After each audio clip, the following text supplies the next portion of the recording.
मेरठ की सफाई व्यवस्था पूरी तरह से ध्वस्त हो चुकी है, लेकिन नगर निगम अधिकारी इस ओर आंखें मूंद कर बैठे हुए हैं।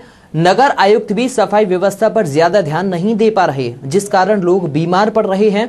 लोगों का ये कहना है कि नगर निगम से कोई भी कर्मचारी वार्ड में सफाई करने नहीं आता और प्राइवेट व्यक्ति को बुलाकर सफाई व्यवस्था को दुरुस्त किया जाता है।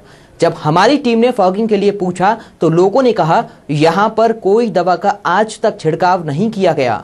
ऐसे में जहां एक और उत्तर प्रदेश राजधानी दिल्ली के बाद सबसे ज्यादा डेंगू और बुखार से ग्रस्त है, तो वहीं ऐसे समय में सफाई व्यवस्था सही न होने के कारण लोगों को परेशानियों का सामना करना पड़ रहा है।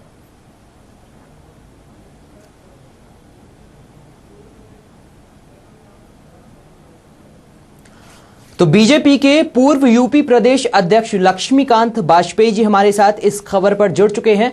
लक्ष्मीकांत वाजपेयी जी, बहुत स्वागत है आपका हमारे साथ जुड़ने के लिए। धन्यवाद जी। लक्ष्मीकांत जी, सबसे पहले मेरा सवाल यही रहेगा कि जहां एक तरफ राजधानी दिल्ली में डेंगू और चिकनगुनिया के मामले लगातार सामने आ रहे हैं और कई लोगों की मौत भी हो चुकी है, तो वहीं इसके बाद नंबर आता है उत्तर प्रदेश का, जहां पर भी ऐसे कई मामले सामने आए हैं। और ऐसे में मेरठ की सफाई व्यवस्था पर यहां पर सवाल खड़े होते हैं, जो कि बिल्कुल भी दुरुस्त नहीं है। लोगों को परेशानियों का सामना करना पड़ता है। क्या कहना चाहेंगे इस मुद्दे को लेकर? निश्चित तौर पर मेरठ ने एक दिन ऐसा भी देखा जो मेरी याद में पहली बार था, भगवान करे वो आखिरी बार हो जी, कि शमशान घाट पर वेटिंग लिस्ट थी शवों को जलाने के लिए जी। ये कभी मेरे याद में, मैं भी 67 साल का हो रहा हूँ जी, मेरे याद में कभी ऐसा नहीं हुआ था। लेकिन इधर नगर आयुक्त जी से जब मेरी बात हुई है जी, तो उन्होंने सहमति दी थी और 13 मशीनों का ऑर्डर परसों दिया था फॉगिंग की, और कल वो मशीनें, आज वो मशीनें आ गई जी। फॉगिंग को पहले एक व्यक्ति फॉगिंग मशीन लेके जाता था, 5 लीटर डीजल 500 ml दवा छिड़क कर चलाता था फॉगिंग करके। अब 1 लीटर दवा और 10 लीटर तेल लेके जाता है, यानी एक बार टंकी भर के फॉगिंग करता है, दोबारा फिर वहीं बजाय वापस आने के वहीं भर के फॉगिंग करके तभी वापस आता है। नहीं, दुगनी फॉगिंग शुरू हो गई है। 13 मशीनें बढ़ गई है, 2 मशीनें कल बड़ी भी आ जाएंगी जी। ये मेरे प्रयास के बाद नगर आयुक्त जी ने सहमति दी, जिलाधिकारी जी और आयुक्त जी का भी सहयोग था जी। बिल्कुल ठीक है, लेकिन इतना जरूर है कि सफाई के लिए जो आवश्यकताएं हैं उस हिसाब से सफाई अभी नहीं है उतनी। और इधर इतना जरूर है कि मेलेथेनियन जो दवा डाली जाती है उसका 1 ड्रम भी आ गया था 4-5 दिन पहले जी।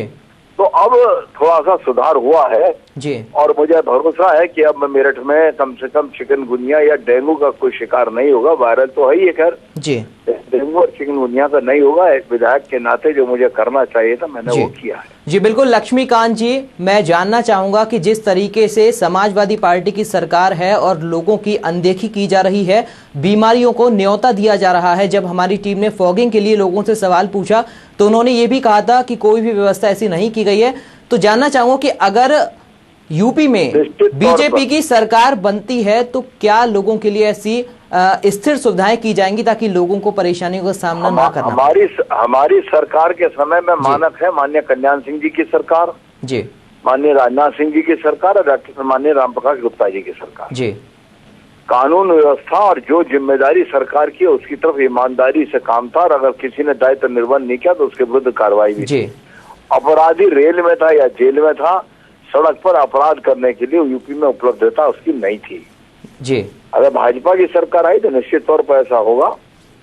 लेकिन मेरा ये कहना है कि अभी भी जो सरकार है उसको भी सचेत होना चाहिए जी, और निर्वाचित जनप्रतिनिधियों को भी सचेत होकर जनता को जो लाभ देना चाहिए उस तरफ मैंने ईमानदारी से प्रयास किया है जी। और अब मुझे ऐसा लगता है कि पहले 1 हफ्ते के बाद एक जगह दोबारा छिड़काव का नंबर आता था, अब 17 मशीन वहाँ नगर निगम में है जी। 2 बड़ी 15 छोटी, 2 बड़ी और आ रही हैं, 13 छोटी आ गई हैं।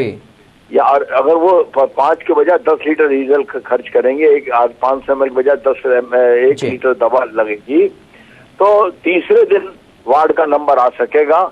और जहाँ उस प्रकार की परिस्थितियां उत्पन्न है वहाँ भी उसका होगा जी। बहुत शुक्रिया जी, बहुत शुक्रिया जी, कहना चाहूंगा जी, बहुत शुक्रिया लक्ष्मीकांत जी। मलेरिया विभाग में जी कृषि विभाग से इंतजाम करके मैंने मशीनें दिलाई जी। मशीनें हैं 19, दवा छिड़कने वाले थे 14 जी। 14 में से 5 आदमी सीएमओ की कोठी पर अर्दली कुक मेडिकल सर्टिफिकेट बनाना, इस सब में काम कर रहे हैं। यानी 19 मशीनें और 9 आदमी हैं, उसमें जरूर गड़बड़ी है।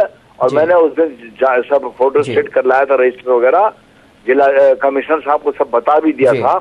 और मुझे उम्मीद है कि सीएमओ सामने अपने यहाँ से वो 5 आदमी वापस करके 19 मशीन पर कम से कम 14 आदमी जरूर किए होंगे छिड़काव करने के लिए। और अगर नहीं किए होंगे तो मैं इस वक्त केरल हूँ, कार्य समिति की बैठक में लौट कर जाकर इसको देखूंगा। जी, बहुत शुक्रिया लक्ष्मीकांत जी तमाम जानकारियों के लिए, हमारे साथ जुड़ने के लिए। तो यहाँ पर सवाल सीधा लोगों की परेशानियों पर खड़ा होता है, क्योंकि सरकार चाहे किसी की भी हो उसको सचेत रहना चाहिए, क्योंकि लोगों के अंदर बीमारियां नहीं फैलनी चाहिए।